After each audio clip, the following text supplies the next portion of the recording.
जबलपुर के गोहलपुर के एएसआई को लाइन अटैच कर दिया गया है। एएसआई पर आरोप था कि वाहन चेकिंग के दौरान उन्होंने लोगों से अभद्रता की थी, जिसके बाद इस मामले को लेकर थाने में प्रदर्शन भी किया गया था। जिसके बाद मामले में वरिष्ठ अधिकारियों ने कार्रवाई करते हुए एएसआई रंजीत सिंह को लाइन अटैच कर दिया है। एडिशनल एसपी सूर्यकांत शर्मा का कहना है कि एएसआई के ऊपर कार्रवाई की गई है। यदि कुछ और गलती भी मिलती है तो उसके खिलाफ विभागीय जाँच भी की जाएगी।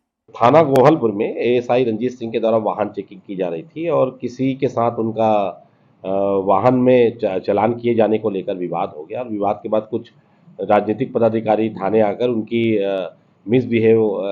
मिसकंडक्ट की शिकायत करने लगे और इस सूचना पर पुलिस अधीक्षक ने संजीदगी लेते हुए एएसआई रंजीत सिंह को लाइन हाजिर कर दिया। इसमें जांच की जा रही है और जांच के बाद इसमें अगर कोई दोष पाया गया तो उसमें विभागीय कार्रवाई की जाएगी।